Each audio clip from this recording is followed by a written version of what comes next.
Okay, so welcome to today's tutorial. This video is actually a part of the series building a leave management system where the user can apply for leave. And so I'm creating the Web Dynpro application for this. So far I've created the apply for leave page. So this is the main page where the user can click apply for leave. When the user clicks on apply for leave, it takes the user to the apply for leave page where the user can enter the employee ID, the leave type. If you click on the drop down menu, you see the leave type, annual leave, sick leave, emergency leave, then submit. So when the user submits, it is very important for the message to be displayed to the user either as a success message or error messages. So with this, we need the message assistance class to display text to the user. And so an assistance class is a global ABAP class that is linked to your Web Dynpro component. And the main job is to provide text, constants, or helper methods.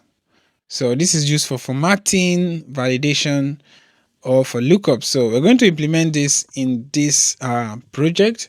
And the most common use is to store text or elements so that you don't need to add code strings inside the views. So this is what the assistance class is all about. And to do this, we are going to the SAP GUI. So we can use the class builder to create this \n se24. So I want to create the assistance class. Okay, so let's just give it this name, assistance class, and then let's click on create. So you select class and then confirm this. Now you give it a description. So let's say leave management system assistance class. Okay, so leave everything the way it is. It's a usual ABAP class. So save this, and here the methods are empty, so we need to add the interface, which is the Web Dynpro component assistance interface. So we need this interface to inherit some properties that will enable the text and symbols to be displayed. And that interface is called the WD component assistance. So let's go to the interface tab. So this is the interface tab right here.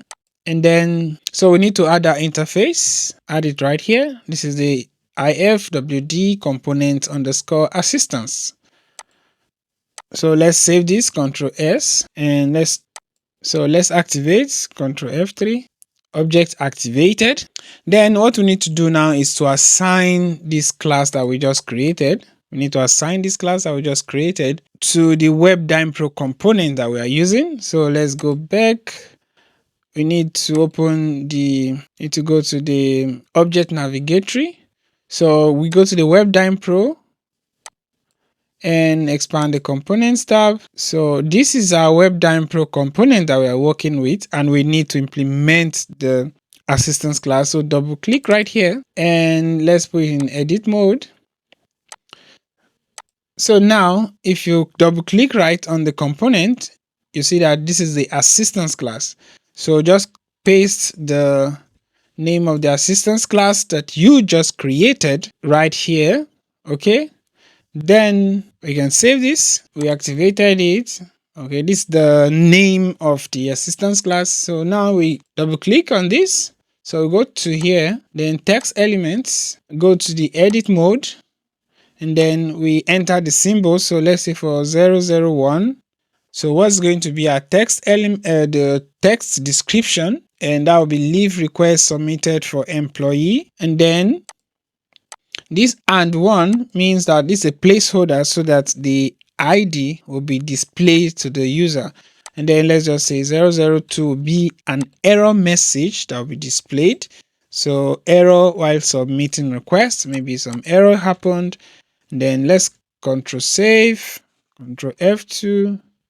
Syntax check, then let's activate this, Ctrl F3. So this is activated, and now you need to just update the code of your the view that you want this to be implemented. So this is we go to full screen. So this is the code right here. And so in the success message part, you're going to add the key 001. Okay, so it's going to print out the success message, and then 002 is an error message. So let's control save this and let's activate this. So everything is activated. So let's go test the Web Dynpro app. Okay, now so let's click on apply for leave and then enter E0, let's say 29. And then the type of the leave, emergency leave. Let's click pick a date, a start date, pick an end date, then click submit. Now you get this message, leave request submitted successfully for employee E029. Subsequently, we'll also write the code so that the inputs will be cleared after this. And okay, so this is how to implement the message assistance class. See you in the next video. If you are new to my channel, don't forget to hit the like button and subscribe.